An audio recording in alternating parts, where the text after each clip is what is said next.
Ladies and gentlemen, welcome to episode 169 of the Junkies Podcast. I hope you all had a great weekend and you're ready to kick Monday in the ass. I got a great episode lined up for you today. I get questions all the time about the myths surrounding underwater welding, and I just don't know all the answers. So I tracked down someone who does. Today's guest is Richard Johnston with the Ocean Corp out of Houston, Texas. Today we talk about the most common myths surrounding underwater welding. We're going to hear some personal stories from a veteran diver and learn about what it takes to break out in the industry. Before we get into today's episode, I wanted to let you all know that I have Arc Junkies shirts, hats, and hoodies available on arcjunkies.com. Head on over and hit the merch link. All orders will get a free Arc Junkies sticker pack. Today's episode is brought to you by Everlast Welders. Head on over to everlastwelders.com and check out the new Nova Bluetooth foot pedal. And no, this is not a joke. This is a wireless foot pedal that has some great features, including a 100-foot range, a steel pedal. It can run for over 48-hour shifts on a single charge, and you can have up to 50 units in a single shop without interference. It comes with an 18-month warranty and is compatible with most major brands, including Lincoln, Everlast, Miller, AHP, Hobart, and more. You can pre-order yours today from everlastwelders.com for the low price of $329. But once they're in stock, the price is going to jump up to $429, so get your pre-order in now. As always, if you order any machine with a stock foot pedal, make sure to use Arc Junkies in the comments section to get that free Nova foot pedal and Tick Torch upgrade. It's a $100 value. That does not include the new Nova Bluetooth foot pedal.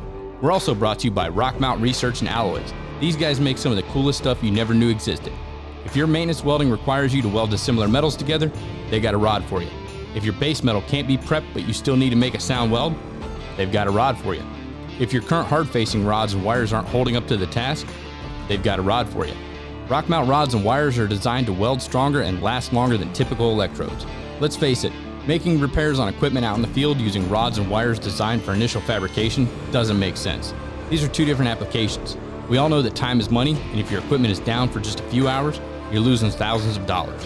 Stop putting band-aids on your repairs and get the job done right the first time with Rockmount. You can check them out today at rockmountwelding.com and view their full catalog of rods, wires, abrasives, and other consumables to save you time and money and keep your equipment working for you. Don't forget to check out Hourglass Ingenuity over his site, hourglassfab.com, and get on his pre-order list for the hood hooks, torch holders, cable management pucks, and soon tape measure holders.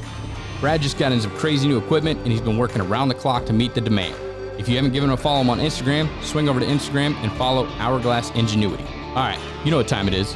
Fire up your machine, drop your hood, and turn me up 5.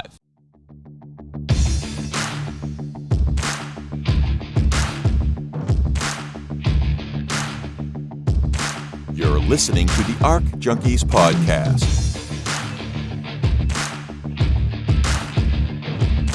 Helping you make every weld better than your last with each episode.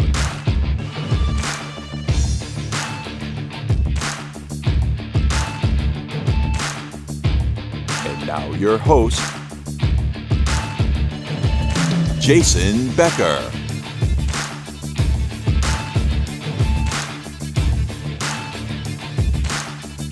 All right, ladies and gentlemen, welcome. Today's episode is all about the myths surrounding commercial diving. So on the line with me is Richard Johnston from the Ocean Corp, and he's kind of going to tell us about his experience with diving and the Ocean Corp as a whole. And I kind of want to get a hold of somebody within the underwater welding industry or commercial diving industry to talk about a lot of the myths. As a welding instructor, I get a lot of questions. I don't have all the answers because I've never done any underwater welding. I'd like to. But I figured I'd go ahead and seek a professional opinion. Richard and I met down at the Outlaw Leather, their worldwide welding, not competition, but their inaugural YouTube thing. So we got to meet down there. We had a great conversation. I was like, man, this would make for a great episode and just kind of get that information out to the masses. So welcome to the show, Richard. All right. Thanks for having me. So how did you get your start in commercial diving? Well, I'm one of the few, if not only, third-generation commercial divers. My grandpa started out as a Navy diver, and then he got into commercial diving back in the 60s. My dad kind of followed in his footsteps, went to Vietnam, came back, and went down to South Louisiana, became a diver. And then I kind of followed in their footsteps and ended up going into military, got out, and went to the Ocean Corporation back in 1990, and started my career with diving, way back then. So literally born into the industry, grew up around it, grew up around divers, which are kind of a special breed. I always joke and say they've got some kind of a defective gene if you want to be a diver. And so they're a little off, kind of like welders. Yep. So welders, all the welders I know, at least the really good welders, they're a little off as well. So. Yep. I mean, it was just like your family presence that prompted you to get into it. I mean, did you have an interest or, like any exposure to it? Yeah, well, I grew up, back when, money was really good. So downside, which hasn't changed a whole lot over the years, my dad was gone a lot, working, making money. But, the upside was, we had the big house with the swimming pool. I turned 16. My dad came in. He was like, let's go. Took me to the Chevy place, got a new Camaro. I had credit cards. Me and my buddies going to Florida for, a week, partying on the beach, all that good stuff. And so, what I tell folks, and it's still true to this day, if you go into commercial diving, as far as in a Gulf diver, where you're going to be working in the oil and gas industry primarily, you're going to spend 6 to 9 months out of the year offshore. Not all at one time, but, a good part of your life, you're going to spend, offshore working. You don't turn down work, So when you got work and work is good, you get out there and you make the money. And so it's really difficult on relationships and family life. So I always joke and laugh and tell everybody not only was I a third generation diver, but I also got certain divorce papers offshore. So crew boat came out bringing out supplies, and I'm sitting in the galley eating lunch, and I got an envelope and opened it up, and the supervisor goes, "Man, what is that?" And I said, "Well, it's divorce papers." And he goes, "God, are you okay? Do you need to go in?" And I signed it and I gave it back to the guy. And I was like, I'm making so much money, I can get a new wife and girlfriend. So get one each when you get back. It's, and I was joking. Yeah, everybody laughs. I always tell them about, everyone, the worst thing that can happen is you run into a shark underwater. And I go, nope, much worse than that. Your girlfriend meets your wife when you're offshore. Horrible, bad situation. You come in and all your stuff's gone. So, but yeah, so it's what I tell everybody. It's a special people that work offshore, be it boat captains or riggers or welders or whatever. You don't have a 30-day on or a 2-week off or anything. It's when you got work, you got work. The longest I spent offshore was 90 days straight, and I went, job to job to job, wanting to move up as fast as I could.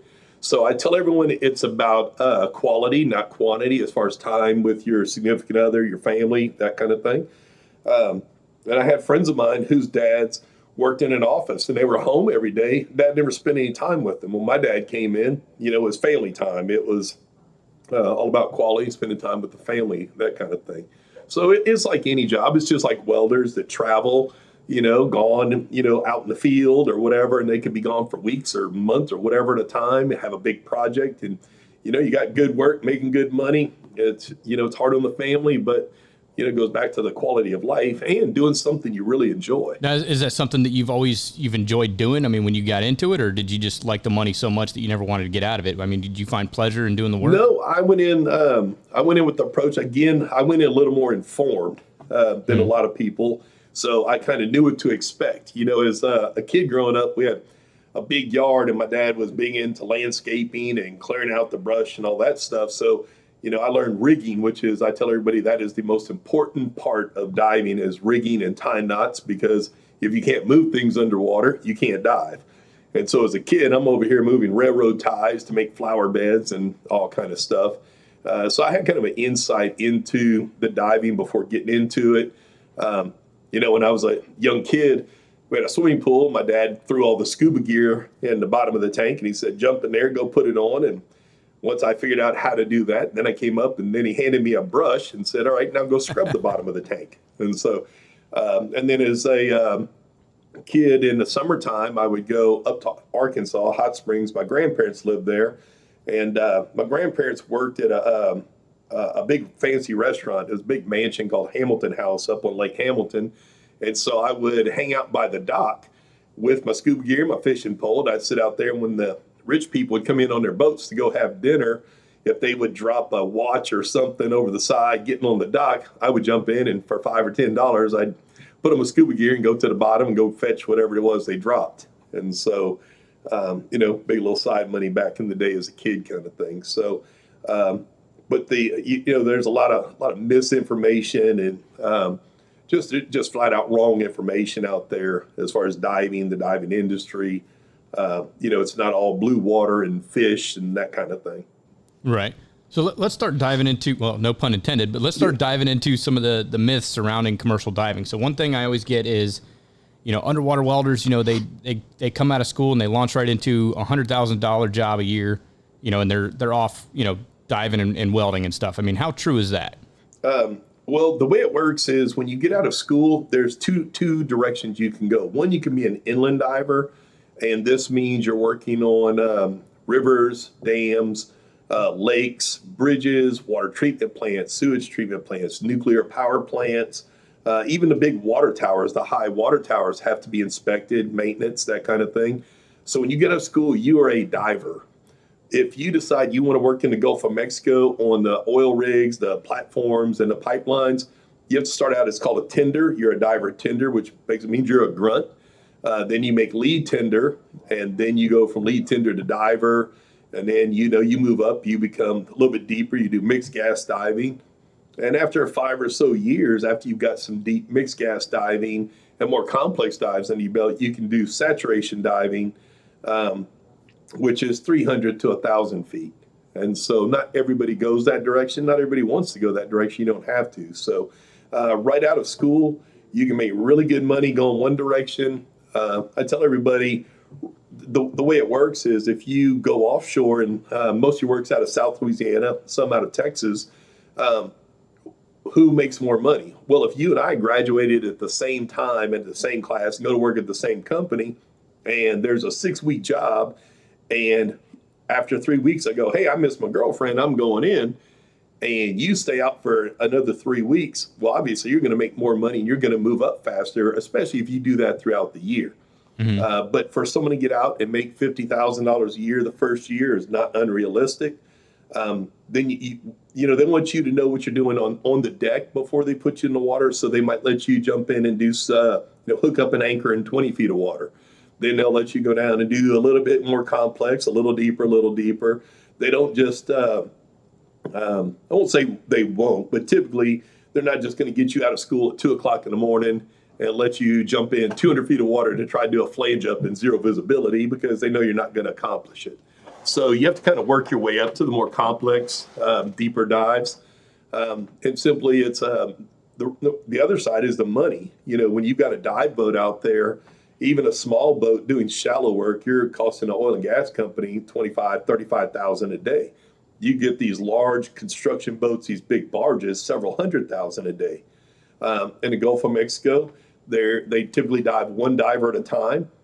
So when you get in the water, you're expected to produce. And so if you get in and you get fouled up or you get confused or lost or whatever, and you do that a couple of times, your career is going to get cut short. Well, at least your job. They're not going to keep letting you get in the water and not producing. So, but they expect newer guys not to do stuff. And typically, but no pun intended, they don't let you get in over your head, so to speak. Mm-hmm. And so that you don't want to take on something that's just totally, you can't do it kind of thing. So you like I said, you can make $50,000 right out of school. I had actually had a guy who graduated about a year ago. He came by and he wanted to test his new superlight diving helmet, and it was about a $10,000, really, really nice, all stainless superlight hat. And he had been out of school for about a year. His first job, they flew him on a private jet to Colombia, and he was down there for 6 months. And so he was working, I think it was 30 days on, and then he was off for a week.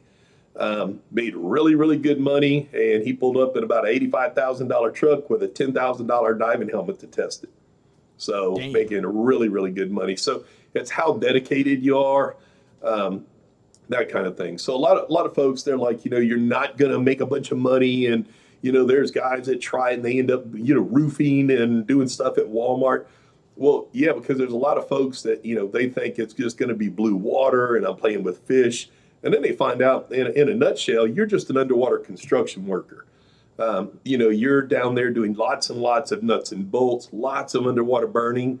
And dirty, it's cold, hard, dirty work. And the easiest way to explain it is your diving helmet is your transportation to the work site. And that just gets you to where then you get out and you're inspecting or building or working or taking stuff apart, doing whatever it is you need to do. And it's just a way to get to work. You know, if you're a welder, you get your rig and you drive and you weld, get your rig and go home. You're a diver, you put on your hat, that gets you to the work site, do what you need to do, and get you back up. So, like I said, it's a lot of misinformation out there as far as the work. And, everybody out there, very few people hear the term commercial diver, but they know underwater welder because it's self-explanatory. You weld underwater. That makes sense. The real world is you could be a diver for 20 years and never weld. And lots of nuts and bolts. And why? One, it's hard to weld underwater. You got current, visibility, but the main reason is it's just the strength of the weld isn't as strong as welding in the dry. And so that's where your welders come in. They'll weld a flange to the end of a pipe, lower it down, and let the diver bolt it together. Clamps, instead of welding a clamp, it's a lot faster, easier, and cheaper than to take a clamp and let the diver bolt it around to hold a riser, a vertical pipeline going up. So lots of nuts and bolts type work. Now there is some welding. A&Os are typically something, repair work. Inland gates, a friend of mine, he's got Omega Divers over here in Richmond, Texas, just outside of Houston, and he just finished a 3-month welding job. So it's not that there's not, but there's a need, but it's just not as much as your basic construction and inspection type work. Okay, and that's one of the things that I kind of tell people, like especially with the students coming into the program and stuff. They're like, oh, once I learn how to weld here, I'm going to go become an underwater welder because they make all this money and this, that, and everything. I said, well, hold on, just understand, because I've talked to other underwater welders, just understand the fact that, you're going to go to this school, you're a commercial diver at that point. And I've told them the same thing. You're going to be doing a lot more rigging and, like essentially underwater construction than you are going to be doing welding. So I don't want to let the wind out of your sails, but make sure you do enough research. Go to the school first. I mean, don't just run in there and sign up and think you're going to be an underwater welder. Because I went through the same thing when I was in high school. Like at age 16, I'm down here in Florida. At age 16, man, I was already scuba certified, open water. Mm-hmm. And then, I started learning to weld, the year prior. So I was like, well, I can already scuba dive and I can weld. I mean, that's what I want to get into because they make just put those two together. Yeah, they only make they only work 6 months out of the year and they make $100,000, and that's what I'm going to do. And I kind of got the wind let out of my sails when I started doing research and calling around to companies and different dive schools and stuff back then. And hell, this was back in 2000, 2001 time frame, and just people just have this misconception that I'm gonna go learn how to weld underwater and then I'm gonna be a millionaire in 10 years and then I'll retire. Yeah. If that was the case, I'd be over in Florida with you and we'd be doing this on the beach and we'd be drinking margaritas right now instead of me working at the Ocean Corporation. That'll work too. But like I said, it's for me, I tell everybody, it's not just about the money. When you get to be an old guy like me, you start looking back and you go, I can tell my kids or, grandkids one day, I can show them a video or pictures of a platform or, way back when they put Bullwinkle, which is, largest structure in the Gulf of Mexico. And I was on that job installing something, or some of the cool stuff that I got to see. And a lot of people don't understand these platforms and everything offshore. The word I use is ginormous. And, when you're the only person in there and you jump in water and you might be in whatever, it doesn't matter. It could be 100 feet or it could be 500 feet. When you get in the water, you realize it's a real humbling experience. You realize just how insignificant you are. You're a speck, and to turn around and be the one that's putting something together massive and that kind of thing. It's a rewarding career to go, man, I did something that, not everybody would do or could do kind of thing. So, it's a self-gratification to be able to do something like that. And it's just like welders. I go to high schools all over Texas and talk to all these students, and everybody wants to be a pipe welder. Everyone's going to be a pipe welder, and I'm going to make $1 million being a pipe welder. Then they realize you got to be a good welder to be a pipe welder. Not everybody can be a good welder, and it's not just sticking a rod on something, putting metal together, and then they're going, all right, well, I went to welding school, and now it makes me a welder. Nah, now you're going to be a grunt, and we're going to let you grind some stuff down, maybe tack this, maybe hold some stuff, and we'll let you run some beads and, kind of pay your dues. And so I tell everybody, I call it getting in the club. You have to, if you want to get in my club, you got to pay your dues the way I did. You're going to have to hold that hose and you're going to do the grunt work. You're going to have to maintain equipment. You're going to have to prove that you're worthy of becoming one of us, just like a welder, you know. You can't just be a geek off the street and come in and go, okay, I'm going to let you go weld this pipeline. It's going to have gas flowing through it. You know, can have an explosion or, you know, be over a lake or whatever and cause some kind of disaster, you know. And so there's a bit of a, you know, ego into going into different industries. And it's not just with diving or welding. I think there's a lot in pretty much anything that, you know, where you have to pay your dues and work your way up into the club, so to speak. And so yeah, that's like a culture shock to a lot of them. When they get out of the school, they're like, you know, I'm God's gift to welding, and I got my AWS D1.1 cert, and I'm here to, you know, I'm here to, you know, kick ass and take names, and like, it's not, no, go grab that can of rods out of the rod oven, and you know, bring them over here, and then the guys over here need fresh water, and you know, you punk these leads out over here, I kind of give them that reality check. And get that bucket to catch the sparks whenever, we got spark samples we got to do. With the bucket catching the sparks on their grinding, so yep. You know, fun stuff like that. But yeah, it's kind of, you know, you going to school and getting trained, it just opens the doors. And then after that, it's how bad do you want it and how bad do you want to do this? And I tell everybody, you know, way back when I went to school, we had 25 people in our class. And the owner of the school at the time, he came in and he goes, in 3 years, there'll be 5 of you still doing this. In 5 years, there might be 3 of you doing it. Well, it worked out. In 3 years, I was the last one still doing it. And so why do people quit? Well, they all went to South Louisiana, and then they decided, I don't want to get out there and work 12 hours a day, 7 days a week in a Louisiana heat and humidity. You know, I don't like being offshore. Something scared me, you know. The spouse didn't sign up for this. And I tell everybody, this friend of mine, he was a great diver, hard worker, and his wife was a pharmacist. And so when they moved, they were from Pennsylvania. When they moved to Louisiana, she went for an interview, and the lead pharmacist there asked her if she had a duck stamp. And she goes, "What's a duck stamp?" And he goes, "Well, that's a permit you need when you go duck hunting."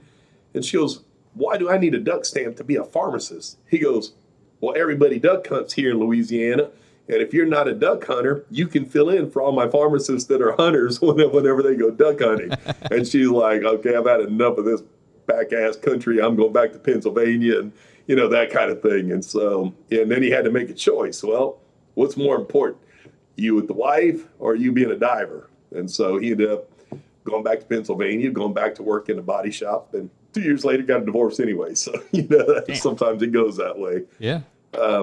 But it's not for everybody. I make sure, you know, I don't work on commission. We don't work on commission here. And I give everybody as much detail, information, especially if they're in a relationship or if they've got a husband or a wife or kiddos especially. You know, I make sure they make an informed decision before they do something, and take in all the factors before they make a life decision that's going to dynamically, it really changed a lot of stuff. You know, it's like, hey, I'm from some other state and I'm going to move you to South Louisiana, which is, I love it there, love the people in South Louisiana, but it's a world of its own. And so when you come from Michigan or California or whatever, and you go to South Louisiana and, you know, and you got your new wife or, you know, and she's doesn't know anybody and bam, she's left there and you're going offshore and you started a job and 2 weeks later you're out offshore for a month. And she's left and doesn't know anybody. And then you come in and you go, "Oh, okay, I missed you." And then 2 days later, you get another job, you know, and real quick, it can strain a relationship. I imagine it's very similar to being in the military and deploying all the time. I mean, you come back and you find your bed the same way you left. No, I'm not going to. Yeah, exactly. So. Freshly used. Yeah. So what we talked about tenders and stuff. I mean, what's some of the stuff that they actually do? I mean, what are some of their responsibilities while they're on deck? I mean, what can somebody look forward to the first couple of years, kind of getting their feet wet? Yeah, so I tell everybody, how long do I have to be a grunt? How long do I have to be a tender? Totally up to you. And I tell these guys, you need to be aggressive. How bad you want to move up? And so I tell everybody, you go from tender to lead tender. And you get respect. When you become lead tender, you get in the dive rotation, you start diving more. You know, everything offshore is 24/7. So you've got a day shift and night shift, 2 12-hour shifts.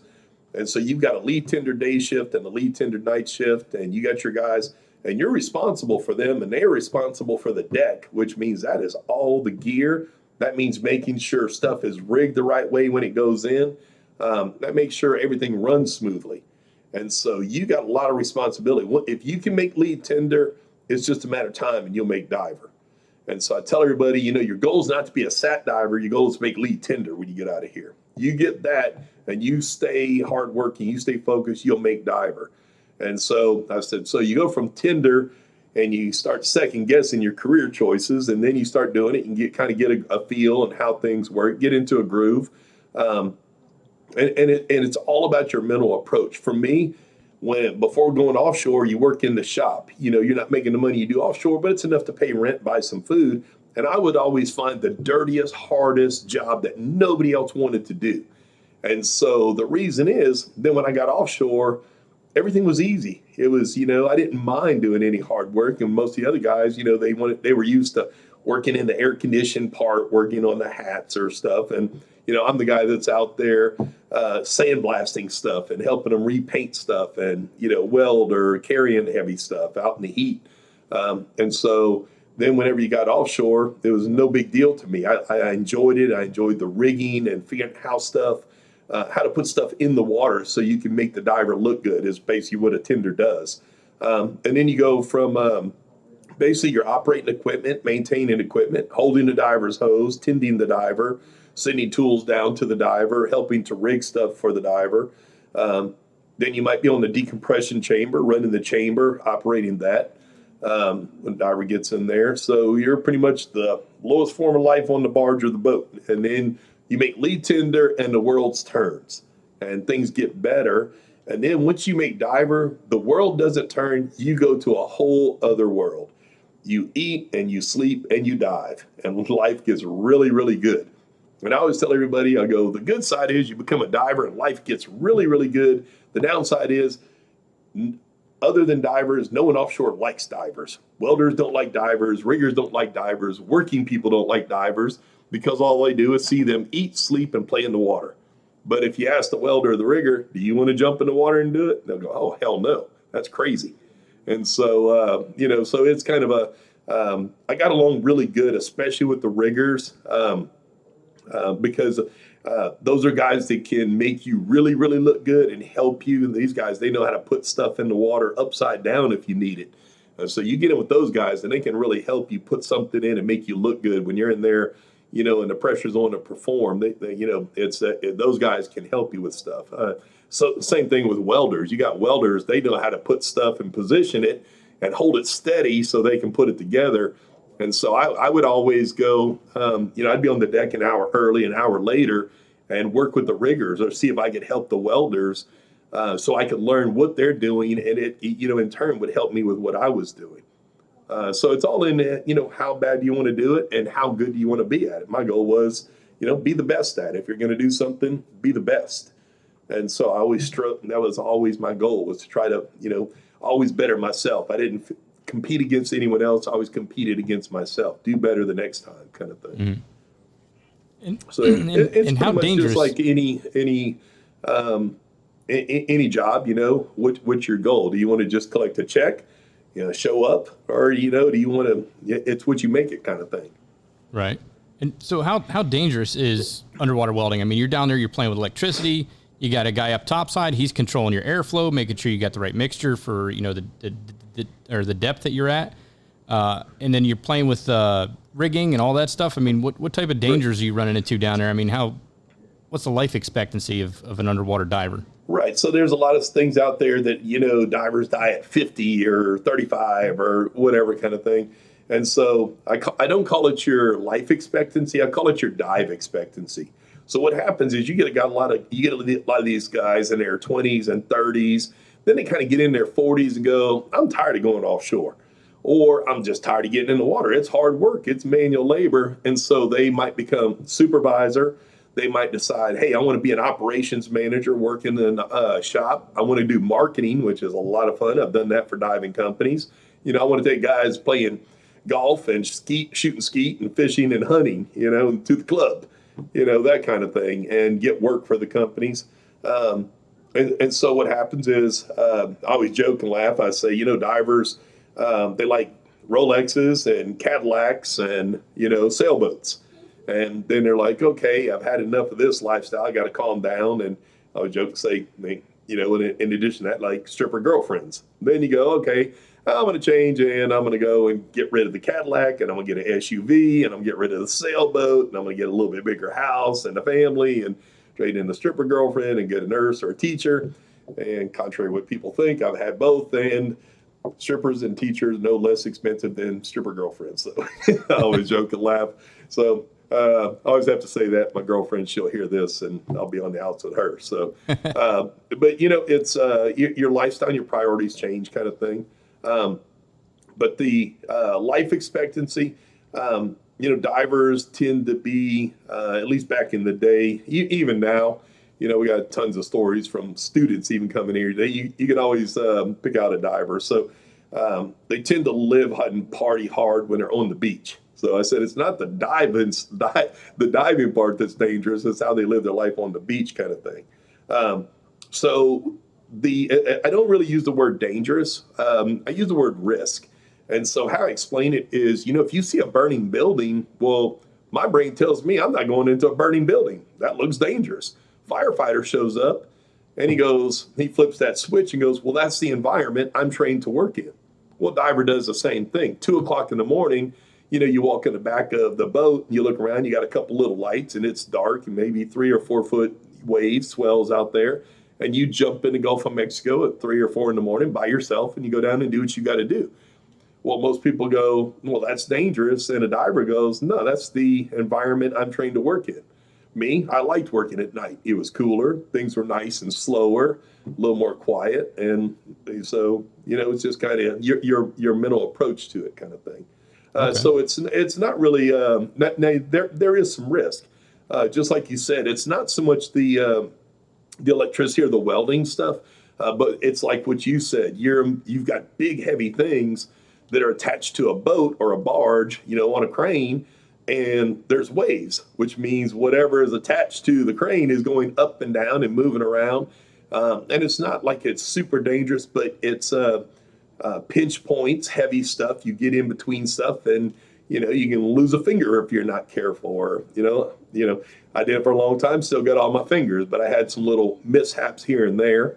And so the one little thing that happened to me was I was carrying a handrail that had been dumped off an old platform. We were scrapping as a scrapping job, and I'm carrying it, and I tripped, and it fell behind the steel toe on my boot and cut the end of my pinky toe off. I'm like, man, that hurt. So I finished the dive, and I came up, pulled my boot off, and the end of my pinky toe was hanging off. Well, peroxide and cleaned it up and crazy glued it back on. I'm making too much money going for a pinky toe. If it was a big toe, I might have went in, but it's, if a diver, anybody for that matter, gets hurt offshore, it's a big, big ordeal, especially diving. It's committees. They want to know how, why, what could have been prevented. And of course, lawyers get involved. And when lawyers get involved, that's big money kind of thing. So the safety, looking back, I saw pictures of my dad back in the 70s, and he's walking around in flip-flops with shorts and Ray-Bans. Now it's steel-toe boots and a life jacket and safety glasses, hard hat, that kind of thing. So over the years, the younger guy or the older guys now kind of paved the way for the younger guys. Don't do this because it's more dangerous. So there's a lot of stuff that my dad did, my grandpa did, and I did that we don't do these days. Below the line, inside burnouts and stuff where you can build up, oxygen, hydrogen, and have, cut down on explosions and some things like that. So to me, it's pretty much plan your dive your plan is what I tell everybody. So if you go in, if you're not sure, figure it out before you get in the water. You're paid to produce, but you're also paid to make sure you come back up kind of thing. So it's not typically your diver that's going to do something. It's pretty much going to be that crew you're dependent on topside. And sometimes things happen regardless of how safe you are and how much planning you do. Sometimes things happen, but that's with any job. To me, driving in Houston traffic is dangerous. I'll use that word. There's crazy people out there. That's dangerous. That's more dangerous than diving to me. So it's all perspective. But again, you go by your training. Here at the school, one of the big things we push is divers do not panic, no matter what. So we do drills where we cut your air off, and we do this and we do that to stress you as much as we can so you don't panic. And so follow procedure. What I do? Oh, well, I've got my emergency air. I just turn it on. Okay, so you always have air.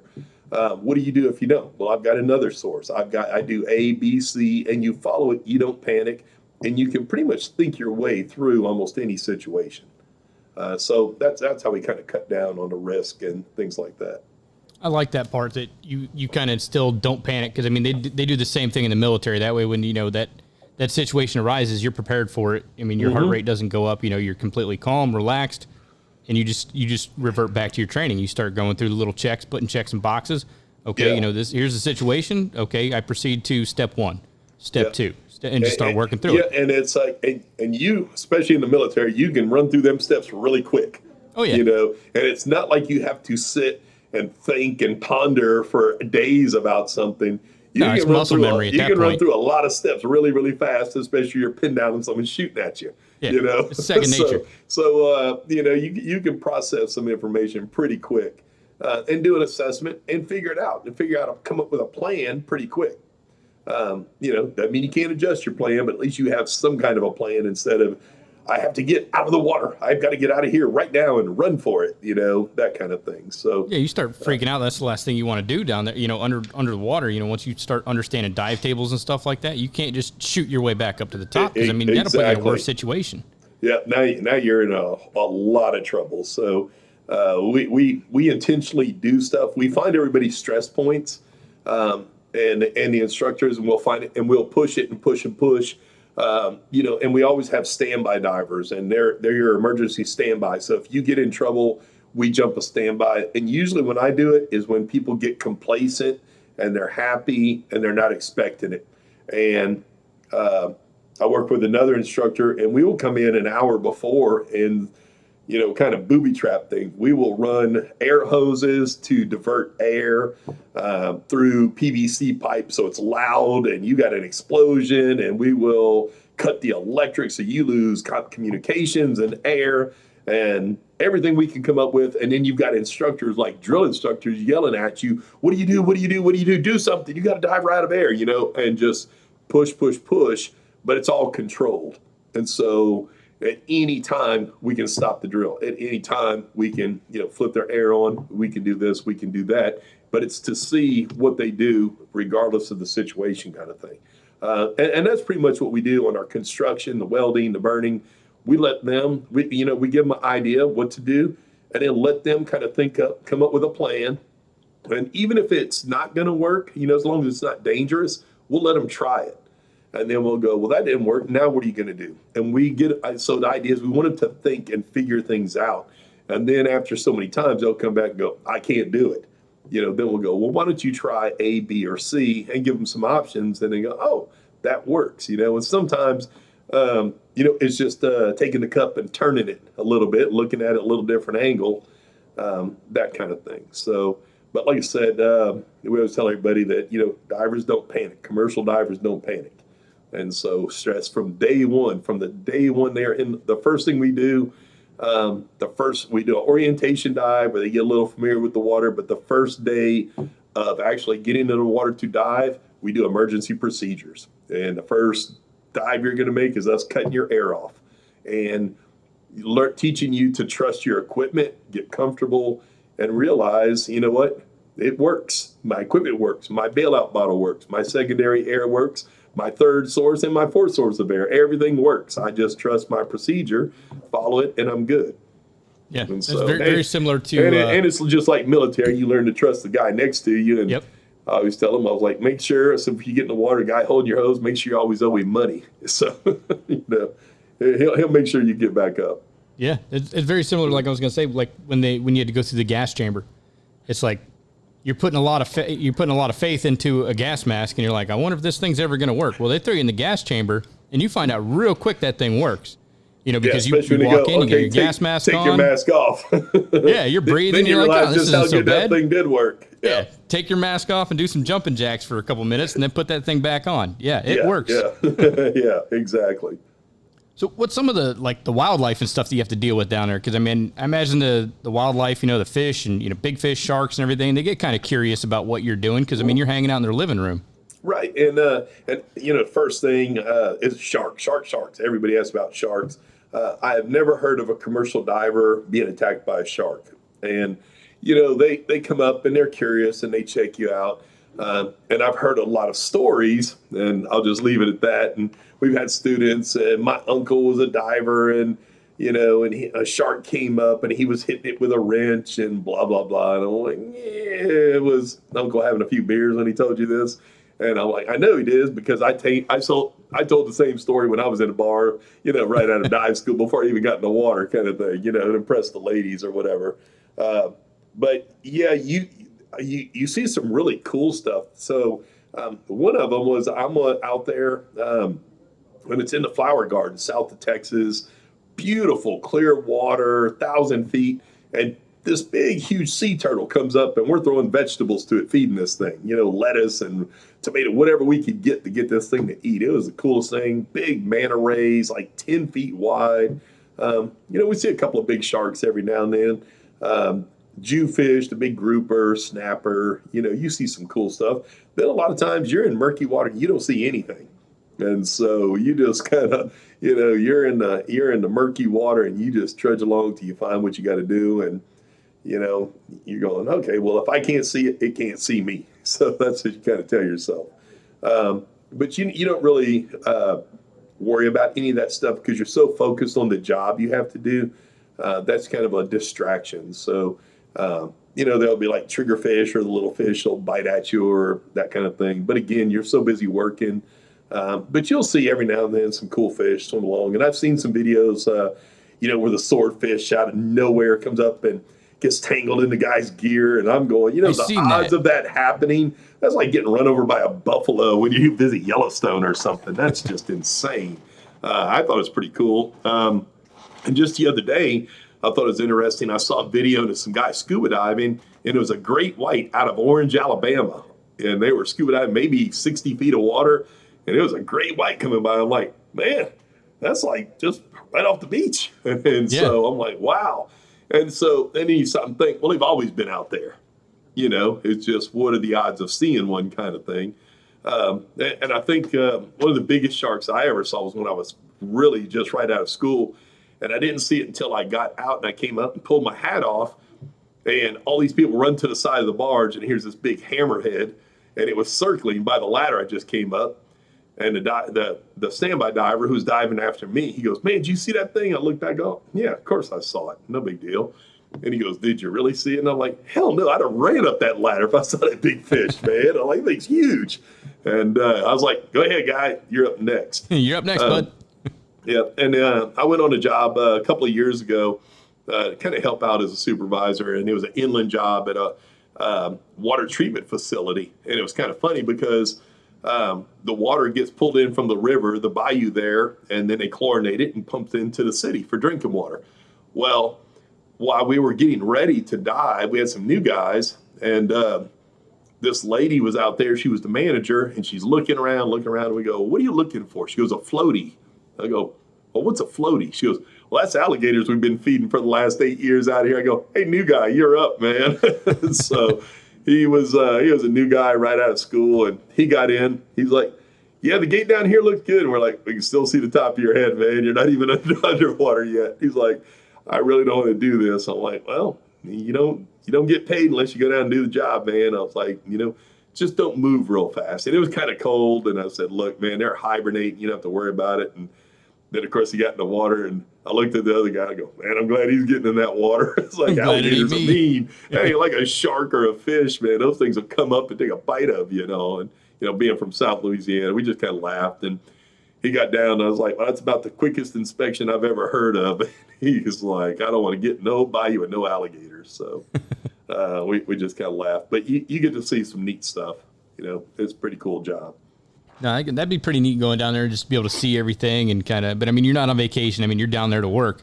Yeah. But I imagine it's just like any other occupation. Like, when I did welding and stuff for high rises or like big buildings and everything, like the view, the things you come across, the things that you get access to that nobody else gets to see. Right, from you're that like, viewpoint. man, I'm in the bottom of the Gulf of Mexico. Not a whole lot of people have done that. I get to see, a huge sea turtle, and it's not in an aquarium or something right here next to me or in the water, and big fish or whatever. So yeah, there's perks of the job kind of thing. Right. You get to experience life doing some of that stuff. All right, we're going to go ahead and finish up the rest of the episode in just a moment after this quick message from our sponsors. This segment is brought to you by Stronghand Tools, makers of the Rhino Cart. A quality fabrication table is one of the best investments you can make in your shop or school. Quality fixturing table will help you increase time and accuracy in your part. This table makes layout fun and easy. There's just so many different combinations you can do with this table. In the 66-piece fixturing kit, the possibilities are endless. Check them out today at stronghandtools.com/ArcJunkies. This segment is also brought to you by AHP Welders. If you're just starting out on your welding journey and you're looking to get a good machine to tinker or practice your skills at home, I highly recommend getting an AHP. I've used their machines several times in the past, and you can't beat the performance of these machines for the price. This is a great entry-level machine for hobbyists, tinkerers, and makers. Check them out today at ahpwelds.com and get a great machine for under $1,000. And don't forget to use code word ARCJunkies at checkout if you buy any machine that comes with a stock foot pedal, and you'll get a free Nova foot pedal and TIG torch upgrade. That's a $100 savings. All right, let's get back into the show. Did you ever do, I guess they call it dry diving, where they put a bell down in the water and you dive down to the bell and you go in there and it's like a dry room on the inside? Oh, the hyperbaric? No, so, I guess they do a lot of pipe welding or whatever. I guess they call it a bell, and it's just like a dry cell that they put in the water. Yeah, and you can actually weld in there. So there's two kind of welding. You got wet welding, which is you jump in the water and you got your stick rod, and you're going to weld, and the rods are coated in wax. And basically, you just use DC current, and you got your stinger, your rod holder, and your 7018 or whatever rod, and it's coated in like in a wax. It keeps it dry until it burns it down. Well, your other kind of welding is more critical. They used to do a good bit of it. They don't do it hardly ever. I haven't heard of it being done in the Gulf as far as U.S. companies in a long time. They do it, I think, down in Mexico. They'll still do it. It's called hyperbaric welding. And what this is, they basically build a habitat around the pipe, and they'll blow out all the water. And so it creates a dry room. And the diver comes down, crawls up in there, takes his hat off, and puts his welding hood on and welds in the dry. And that's where I go. Your diving helmet is your transportation to get you to the work site. And so you get in there and you take off your hat and you put on your welding hood and you weld in the dry. And so you're basically a welder. And so they don't do it because it's a lot of work and it's really expensive, for doing that kind of thing. Of course you got divers going to do it. Personally, I don't want to take my hat off underwater. I'd rather have my hat on my head the entire time I'm under. I don't care if I'm in a room where it's dry. Mm-hmm. They used to do a lot of it back in the day, not so much, simply because it's easier, faster, and safer and cheaper to pull the pipe up with a big crane, have the welders weld a flange on it, x-ray it, drop it down, and have the divers bolt it together. And so, that's typically how a lot of that stuff's done now, as far as pipelines and tie-ins. They kind of build it that way. And like I said, the quality of the weld, and then, how are you going to x-ray it? So you can be done, but you got a whole lot of issues. So not a whole lot of hyperbaric welding. Okay. And what's like the deepest you've ever dove during your career? 675, I believe. So in the 600 range. Okay. Yeah. What goes on down around 600 feet? Saturation diving. What's that? What goes on down there around 600 feet? Like what type of work are you doing down there? Oh, tie-ins, pipelines, just same stuff in 60 feet or 100 feet, just deeper water. Just deeper. Okay. So platform, and you're, putting pipelines together, putting on, a lot of times they'll start with your deeper structure. And so you might have guys from the surface working from the surface down to 300, and the guys in the SAT doing the tie-ins with the pipelines on the bottom, and then a riser, which is a vertical pipeline, goes up. So you put the clamps on, and then you put the riser in, and then you kind of meet in the middle at 300 feet. So I've done a couple of, 300-foot risers. So you might go in one job where you're deeper at 600 feet, and as they decompress you, then maybe you're at 300 feet, and they'll have you go over to another end, maybe up one end of the pipeline's deeper than the other, and then it ties in, and you might do the shallower stuff. Then it might bring you up to even 200 feet as you're decompressing because you don't have the time limits. You've got guys, you're in the water for 3-4 hours at a time, whereas if you've got a guy diving mixed gas, he might have a 20-minute or 30-minute bottom time. And so you got a guy can be in there for 3 hours, cruising along, getting stuff done. And as soon as he's out, the next diver's in. He gets back in the bell, they pull it up, and they'll put another 2 divers in. So typically your sat diving in the Gulf is going to be 6 diver teams, not just man, women as well. So you'll have 6 divers, 2 get in the bell, gets lower down. This whole system is pressurized. And so you live at depth. And the reason is you don't have to decompress per dive. You just decompress once. Kind of a ballpark rule of thumb is it's typically a day plus 1 for every 100 feet you go down. So if you go to 500 feet, it's going to take you 6 days to get out by the time you decompress. So those jobs are typically 30 days long.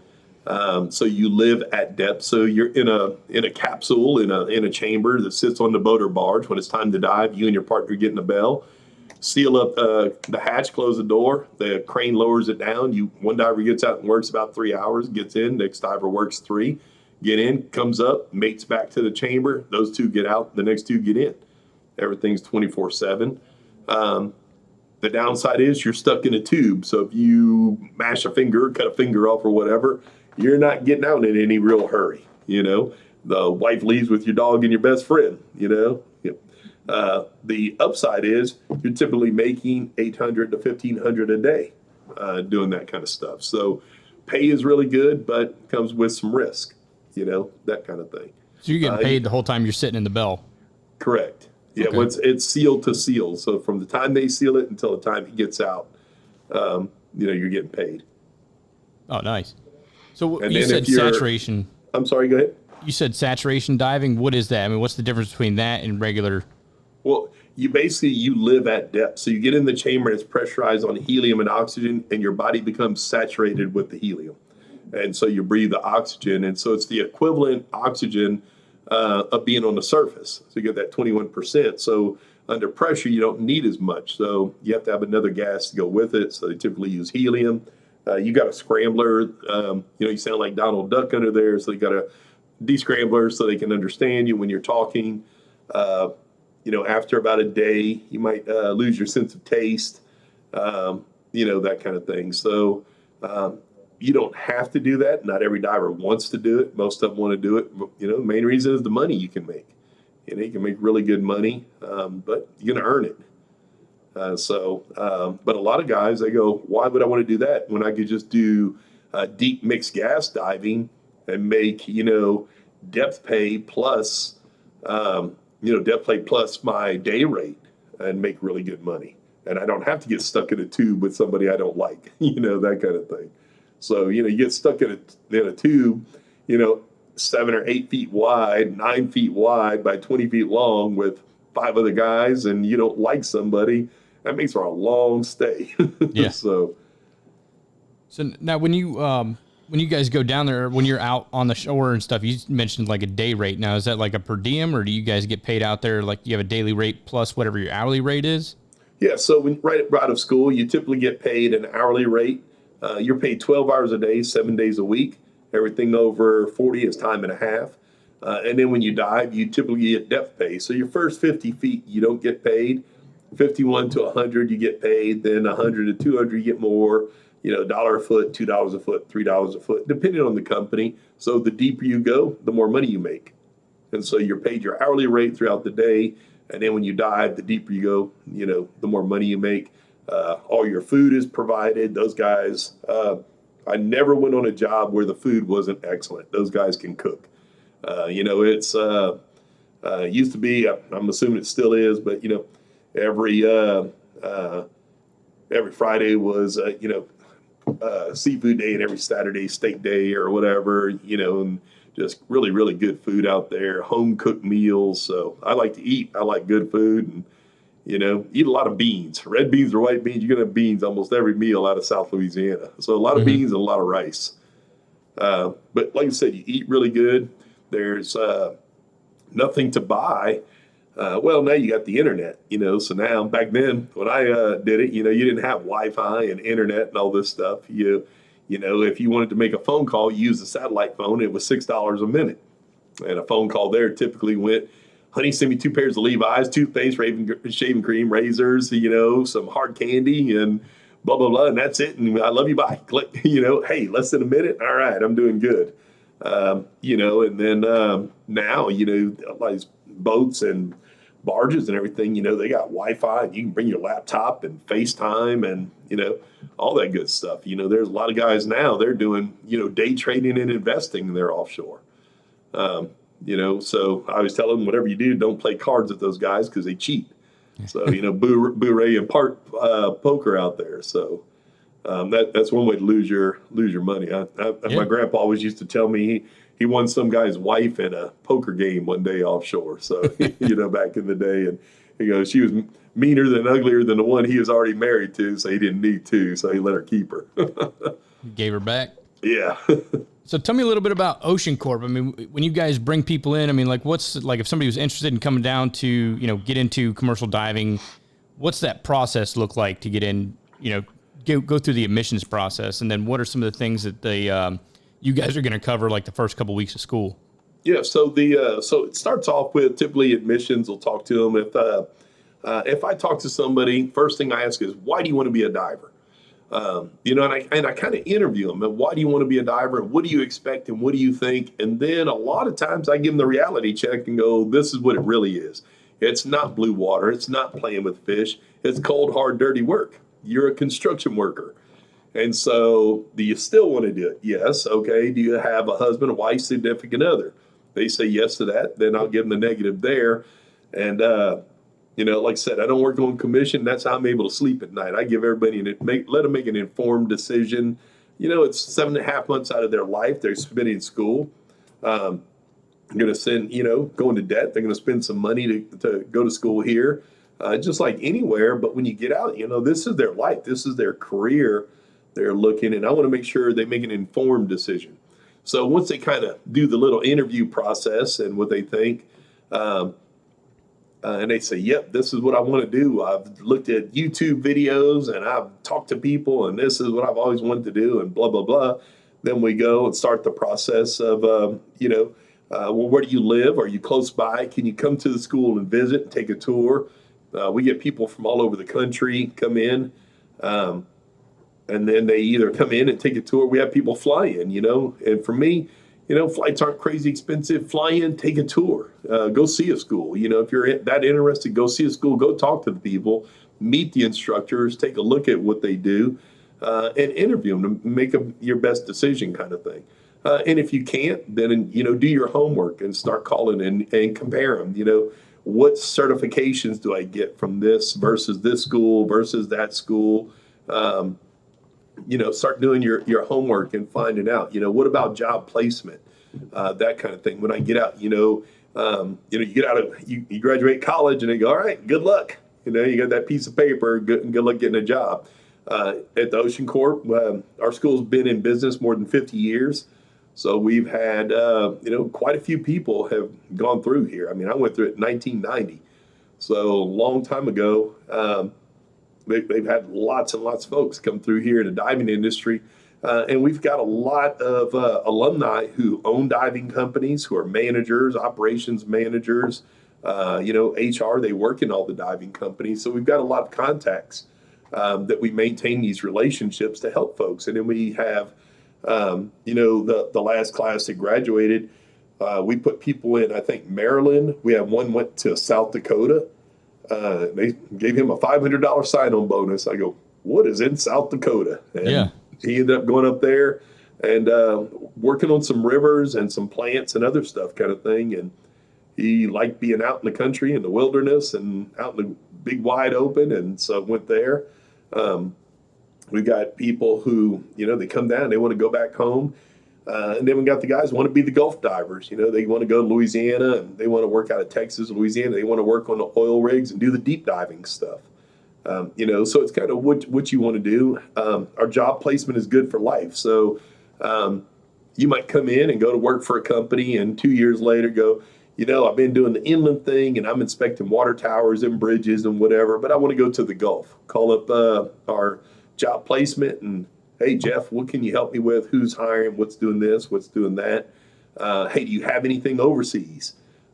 We got folks who graduated from here who were in the Bahamas and Virgin Islands. Hurricanes come through and they level everything. Well, they're going to go right back and rebuild all those docks because that's where all the cruise ships land. Yep. And so you need divers to go clear out all the stuff that got destroyed and then rebuild the new stuff. And so we've got guys spend 6-9 months over in Bahamas. Pretty nice gig. Blue water, not real deep, and over there working. So kind of depends on what they're interested in. We get a lot of folks who I want to go international. I want to go international, and I always ask why. Water is water. What difference does it make? Make your money in the Gulf of Mexico and then, go take a vacation to Africa or Europe or, the Far East or whatever you want to do kind of thing. But a lot of U.S. companies end up doing work in Africa and the Middle East and Trinidad and stuff like that. So you can go to work for U.S. companies that do a lot of overseas work. So it's you come in and you go to our website. It doesn't cost anything. You go, man, you know what? This is pretty cool. This is what I want to give it a shot. And I'm committed to it. So you can go to oceancorp.com, pick the start date that you want for a class, and you can register. It doesn't cost anything to reserve your slot. We have financial aid available just through FAFSA, which is just like a regular college or school like that. So you apply. We actually have a link through our school. You can go through it and puts the school code in. They tell you how much you qualify for. Some places, like here in Texas, they have WorkSource. You might qualify for, money through there, grant money. And there's all kind of money if you do your homework. You might be able to find through, retraining, or I got laid off, or different scenarios. Everybody's different. So admissions folks, marketing people, we don't answer financial aid questions. We send them over to our financial aid folks and do that. We get a lot of prior military folks, GI Bill, that kind of thing. So you come down, and first thing we're going to do is, are you coming from out of town? If so, well, we don't have on-campus housing, so we'll help you find housing. We've got some arrangements with some local apartment complexes. So instead of doing a 1-year lease, you can do an 8-month lease. We have some extended stay places, which are basically a hotel. I call it a bachelor crash pad. It's got a refrigerator, a sink, a stove, dishes, pots, pans, your towels, your linens.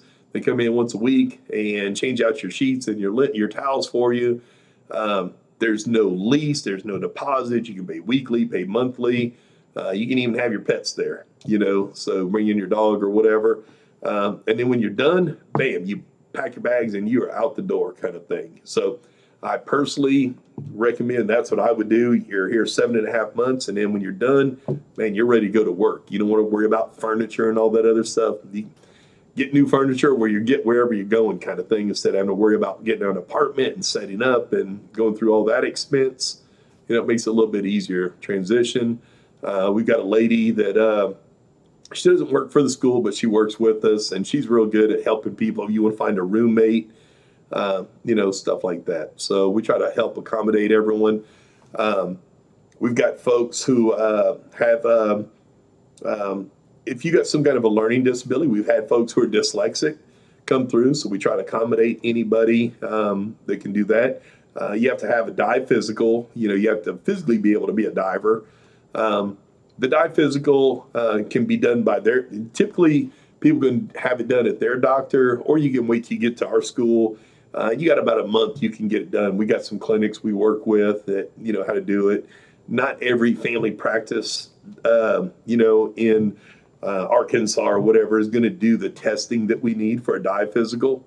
And typically they're going to be a lot more expensive. So we're like, if you don't have asthma, you're not insulin dependent diabetic, you don't have some obvious medical condition, then you can probably pass it. So we've got some criteria, and you go, nope, I don't have asthma, I don't have this, I'm a healthy 20-year-old, blah, blah, blah kind of thing. All right, then, you should be able to pass the dive physical. So we got that on our website. You can go through, make sure you don't have any kind of conditions. We got some folks who take medication. We actually have a diving doctor, and we'll give you his cell number, and you can call him up and go, hey, I've got, I take whatever, some kind of ADD medicine or something like that. And then we'll let a diving doctor answer those questions. So we don't answer medical stuff. So it doesn't mean just because you take a medication, you can't dive. So we turn that over to the experts. So whatever the area is, be it financial aid, be it medical, we'll let those experts answer those questions, kind of thing. Okay. And then what could somebody expect, like, the first couple of weeks or, throughout that 7.5 month period? What type of training are you guys going through? All right. So your first part, I tell everybody up front, it's going to be slow paced and kind of boring.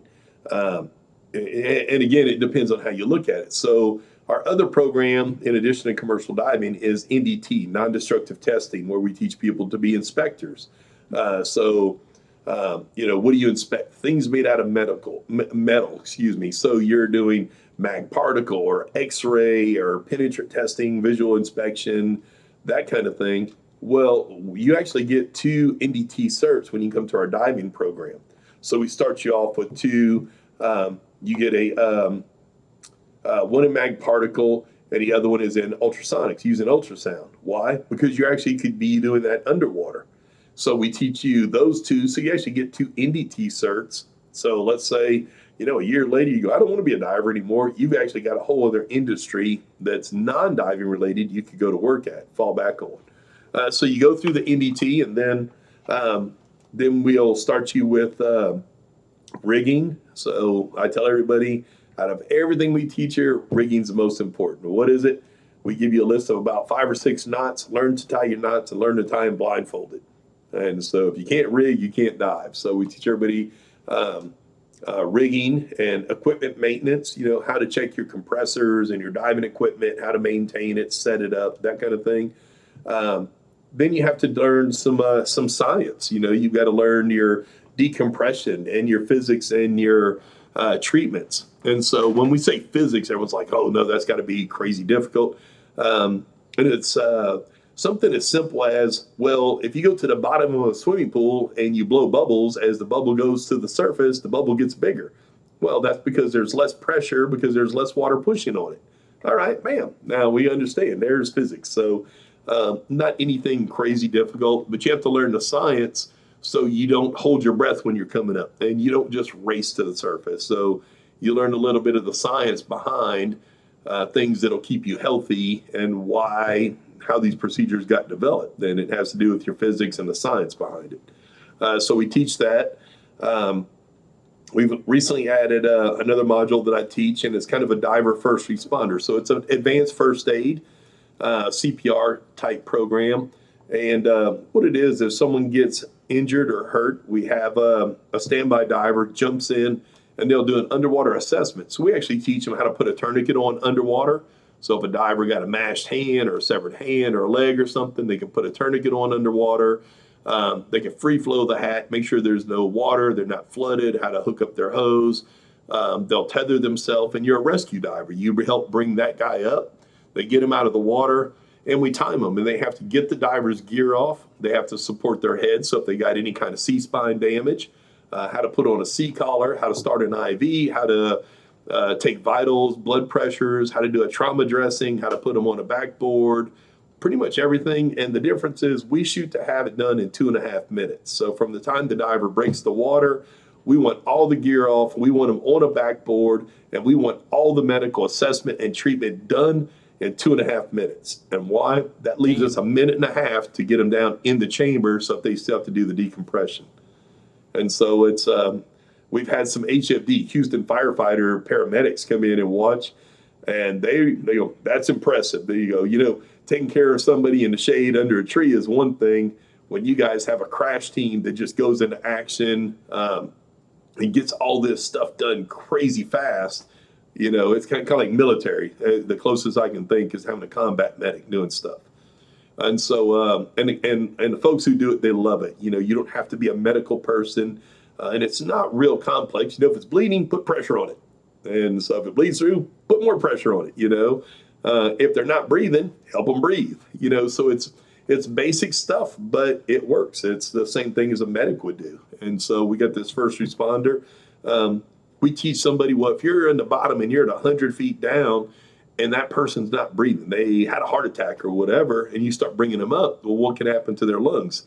It can expand. So we'll actually teach a kind of a form of CPR where you'll push on their chest every 2-3 seconds, push on their chest to help compress the air so their lungs don't expand and we don't get an embolism. So we teach to do some things like that. So a lot of fun. We stepped that up. Here lately, we actually had a meeting this morning. We just started working with a guy and we tested a diver mounted sonar. And this is, I get really excited about it. It's a really, really cool thing. And it's a sonar that mounts on the diver's helmet. And it's got a monocle, basically an eyepiece that comes down on the diver's helmet. And the easiest way to describe it is like night vision for underwater. And you can see 300 feet in zero visibility water. So at night, murky water, you can see fish, you can see a log, you can see, we actually had, we tested down in Galveston, real murky water. And we could see the fish moving. You could see a log 100 feet away. We had another diver got in. He went 100 feet from the diver with the system, laid on the bottom, and we could see the bubbles coming up from the diver. And so we got some really cool stuff. The last module we teach is actually the underwater welding and burning. And now we have actual 6 AWS certs that our students can earn. And so we've got a 1, 2, 3, and 4F regular welding cert, stick welding cert. And then we have a 2F and a 4F underwater cert. 4F, just like anything, is a little challenging. The 2F, most of our folks, it's not real difficult. It's practice, just like welding. And we just have a class actually graduating Friday, and we had several of them who have never welded before, got all 4 topside certs, and managed to get at least a 2F underwater. And so, just like a regular welding job, you're still going to have to take a test, even if you got a job, prove you can do it. But the idea of being able to have these is one more thing on a resume, that you can put out there, kind of thing. For sure. What's so like the completion rate? Like how many students are you completing as opposed to how many started? It kind of varies. For the most part, it's people get in and life happens. We've had some folks that the mom passed away and the guy's halfway through the program. People got in a car wreck. It's different crazy scenario life things. We've had folks who struggle. Maybe they can't get through it and they'll have to drop back a class. And so they'll drop back, we'll pick it up and go, okay, they need a little extra attention, some tutoring and everything, and we get them through. What I tell everybody, if you want to do this and you want to be here, you can graduate. Our completion rate, I'm saying probably 80, 90%. Really, really good. Our job placement rate for our divers is, over 90%. Really, really good job placement. We've been pretty lucky as far as things with the virus and all this other stuff stayed pretty steady. Our folks do pretty good. Like I said, why do we always have jobs available? Because we get a lot of people don't last. They go into it with approach, or they decide this isn't what I really want to do, or they get through it and go, I did it and I moved to Louisiana and my wife hates it, and whatever reason they decide to go do something else. Well, you still got to have those positions get filled. So, but like I said, it's a lot of fun. If you're committed to, and you say, I want to be a diver, I'm going to do it. We get some folks who, they come here and they show up and, we had this individual some time ago and mom was working 2 jobs to put him through school. He would show up late and sleep. And so finally I had him and I walked over and kicked the desk and woke him up and said, you need to leave. And I called his mom and I was like, this kid is 19. He doesn't work. You're working 2 jobs. He doesn't want to be here. He doesn't want to do this. You need to pack his stuff and you need to kick him out. Let him go be on the street for about a month and see if he wants to come back then. So sure enough, I'm not sure what mom did with him, but he ended up dropping out. And I'm like, if you don't want to be here, Don't waste your time. Don't waste your money. Don't waste our time. Yeah. If you don't want to do this, and we have folks who, we've had folks get through the first couple of months and they get to the diving, and they'll put a hat on. And we had one individual, and this was like tattoo, rugged welder guy, man, and he was a great leader. He was going to be successful, whatever he did. But when he put the hat on, he got claustrophobic, and it was just couldn't do it. When he got in the water, he was fine. It was just that before he got in the water, he just it stressed him out so bad. And I go, you've got to be calm at all times. And so finally, he ended up transferring to our NDT program, and he graduates this Friday. And he goes, after I got into it, started looking, and I've got the welding background. He goes, I've already got 3 job offers. He goes, this actually ended up working out the best for me. And so at any time in the program, I tell folks when you start, and I do a lot of the orientation the first week, and I tell them, if you are not having fun and this is not what you want to do, don't push through the whole program. You need to tell us, and switch over to the NDT program or leave here with something. Don't just go and force yourself to do something and then you're in debt, $23,000 in 7.5 months of your time, and to go back to working in a restaurant or, the job you didn't like doing before. Leave with something. Make sure this is what you want to do. So, and we get some folks that, they might get scared. They might get this. And I do real good about, I'll pull them back and go, all right, you need a little extra attention. Fine. Let's take a little bit. And we help them get over some of their fears or concerns, extra time, that kind of stuff. But I want to make sure when they leave here, everybody is confident. They're excited about going to work. They don't have any doubts. They are ready to go. They're ready to start making money. They're excited about it, that kind of thing. So we want everybody to start off on the right foot and, go out with the right attitude and everything instead of going, well, I'm not really sure. I don't really like this. Leave with a bad attitude because it's just going to go downhill from there. Yeah.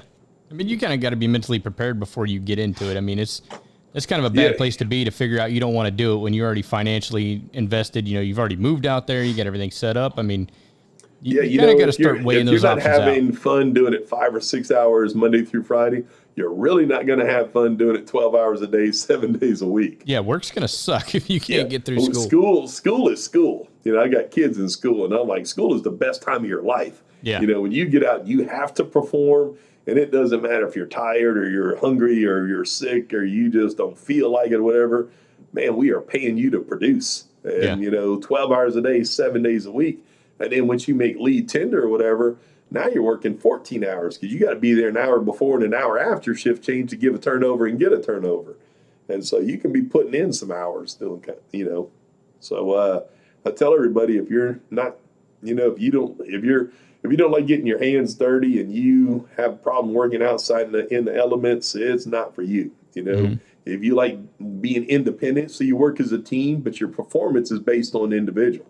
So if you like moving up based on how you perform individual, then, it's probably a good thing for you. You don't mind the heat or the cold or, you get excited about stuff because it's more challenging and, you kind of thrive on the people who go, I don't want to do it. I don't want to do it. And you get in and go, I'm going to do it and show you up. It's a little bit of a competitive thing. Mm-hmm. So, if you can find the guys going to thrive, in that kind of environment and everything. Yeah, I tell the same thing to my students when they come in the program. It's like, you got to want to be here, and while you're here, you need to be putting in 110% because the employers, they're not going to pay you to practice when you show up. It's game time at that point. You need to, show up and put out. They expect you knowing what you're supposed to know. Yeah. And if you don't get it when you leave school, they're not going to give you a lot of time to learn it, relearn it, when you get offshore. Yeah. That's a lot of people that are like, well, I didn't realize it was going to be so hot. And it's like, you're melting steel with electricity. Yeah. Did you think it was going to be like a comfy 70 degrees for you? No, it's going to be hot. No, well, hold on. Let's go weld out in the parking lot. Yeah. Well, I'll show you what hot is. Go grab your leathers. We're going to go outside. Yeah. Go out to West Texas, where it's 120, or come to Houston where it's 115 with about 90% humidity or, Florida, yeah. Get out where you got some heat and some humidity and, get out there and do it 12 hours or 14 hours a day. Yep. and you can make a really good living, but you're going to earn it, Yeah, you got to put in the effort.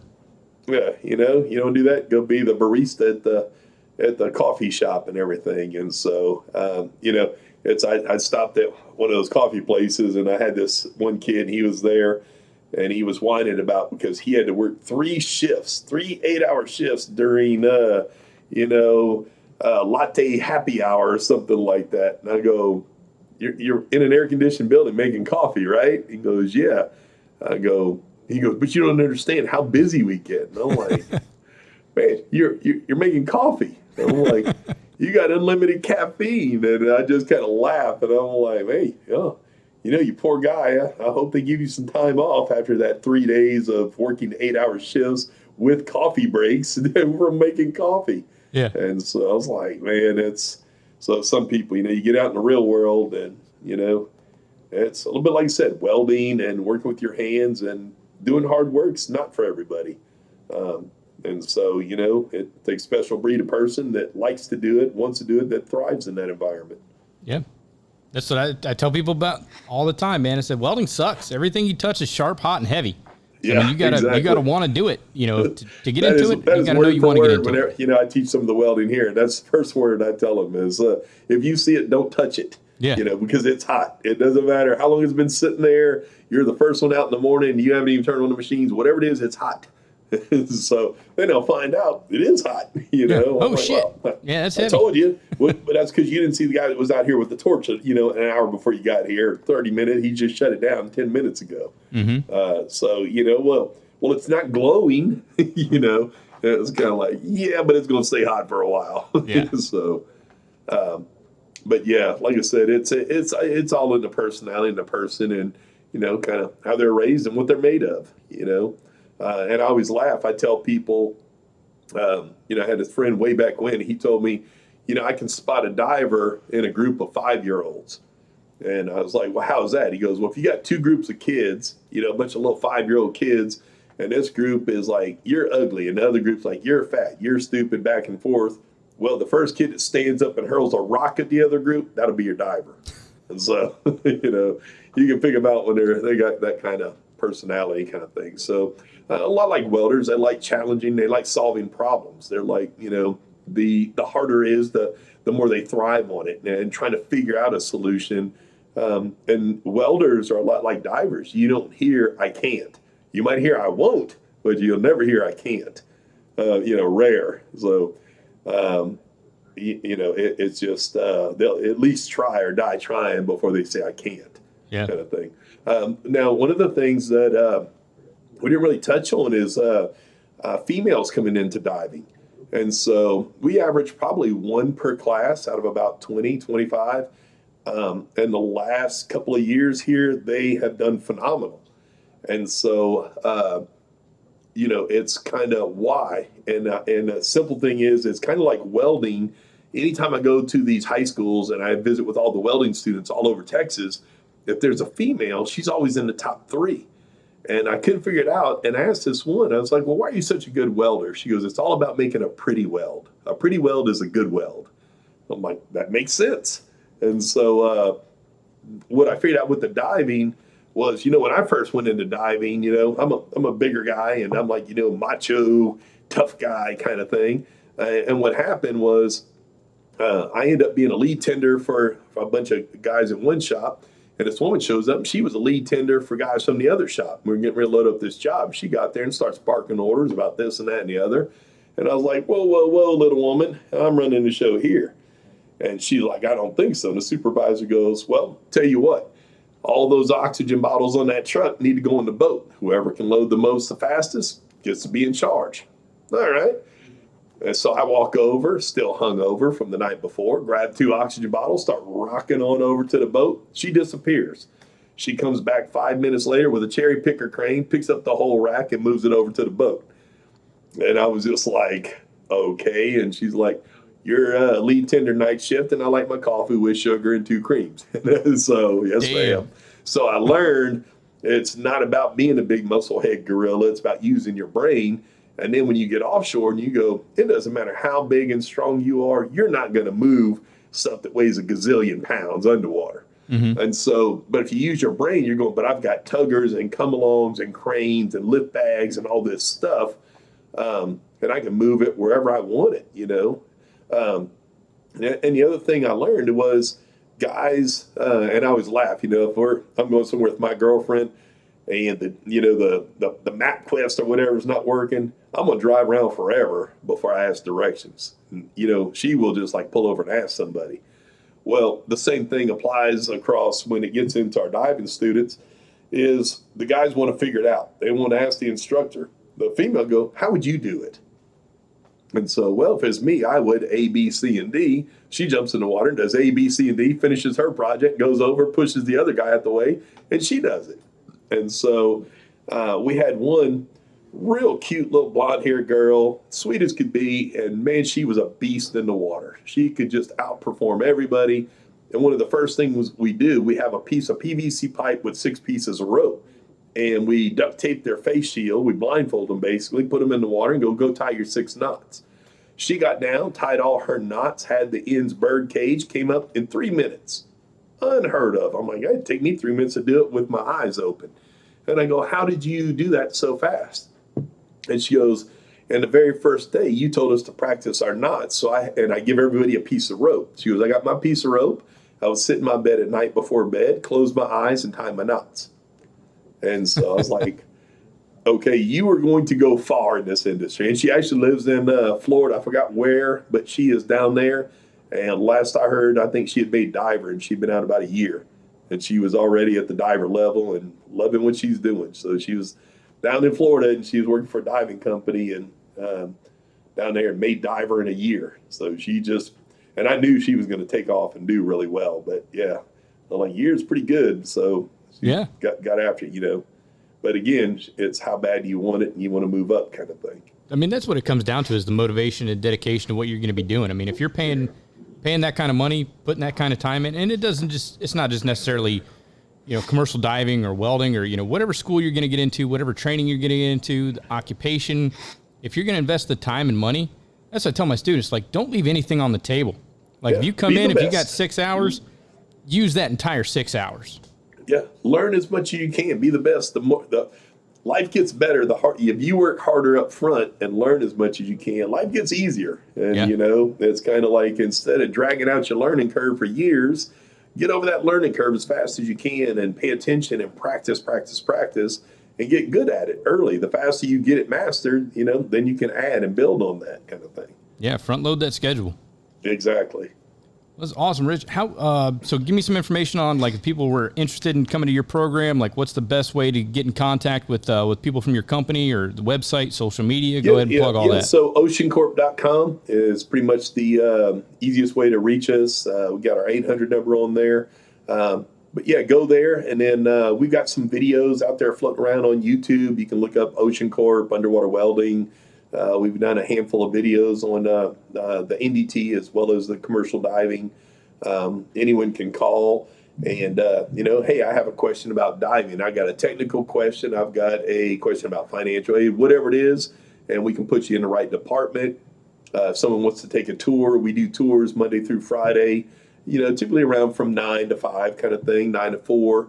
If they want to see the diving, our diving starts at 1 o'clock in the afternoon, so we try to get them to come in the afternoon. Like I said, we get people from all over the country want to come in, take a tour, and then, another month or two later, they're showing up to go to school. If you're going to make a $20-something thousand investment, go check it out, Take it for a test drive. And talk to the instructor, see what you're getting for your money, and ask all the questions, make a list of questions, come in and quiz everybody. And I tell everybody, take what I say and go compare it to other schools, go talk to other people. And see, I'm like, they don't pay me to lie to folks, and, so I don't make enough money to lie and mislead people. And, I try to be as honest and give them the information straight up so they can make an informed decision and go from there. And it's not, 100% what they think, then go do something else. We get folks who come in, and they're over the age of 40 and want to do this. And yeah, you can, but you have to sign a waiver because we're going to have a hard time placing you. it's a physical job. When you get to be over the age of 40, I don't care if you still run marathons and you're in great shape, age catches up to you. So, and then you're still going to go through a learning curve. So it's not just the physical side, but you get out of school and you're going to have some guy who might be right out of high school and he's your boss. You might have some guy who paid his dues right out of high school and he might be 20, 21 and you're holding his hose, and so mentally you're like, all right. And, you got the respect thing and all that other stuff. So how people are going to perceive it. But we got some guys who come in, they do it and they go, I'll never be a sad diver, but it's something I've always wanted to do. And if they make an informed decision, hey, more power to you, man. If that's what you want to do, we will help you meet your goals and as best we can. So, but like I said, it's, we get folks from high school to prior military, people who've been incarcerated come in, just a whole variety of backgrounds. We've had people with degrees, engineering degrees. We actually have someone here now who's got a degree from in engineering who's here because he wants to learn how to design stuff that divers can use. So we get all walks of life, backgrounds, people from socioeconomic, and pretty much everyone you can think of comes in. So what I tell everybody is when you leave, you'll make friends here that'll be lifelong friends. So I've got friends that some I haven't seen since the 90s that I went to dive school with that I still stay in touch with on Facebook and stuff like that. That were, my best friends I met in diving. And one of them, my buddy, he lives in Australia. And so we still talk all the time. And, we got that bond with somebody and you trust them with your life, without hesitation and, that kind of thing. So we always laugh. The one saying was, trust a diver with your life, not your money or your wife. So that was always one of the little sayings they had out there kind of thing. But yeah, you meet some really, really good people that, they're a little off, do stuff a little bit crazy, but, it's really interesting. We get some people and you get some crazy stories and funny stories and, a lot of interesting stuff. And to me, that's how you live your life, enjoy life and learn stuff and see stuff and do stuff, have fun with it. No, that's great, man. I appreciate you coming on the show and I look forward to coming down to your facility sometime this summer. I got to see what dates I can get down there, but I'd love to come check out the facility and, watch some of the dives and see how you guys do things. Yeah, we're going to have you come down and jump in the water and we're going to put you to the test and see how you do underwater welding. That sounds like a plan, man. All right. Well, thanks for having me. All right, it's great having you on. Thanks for tuning in, everybody. I hope you enjoyed the episode. Don't forget to check out the merch section over at arcjunkies.com and pick up a shirt or a hat to support the show. And if you're enjoying the show, share it with a friend who you think might also enjoy it. And if you got a minute, pop over to iTunes and give the show a rating. It helps more than you know. Hope you all have a great and safe week. And until next time, make every weld better than your last.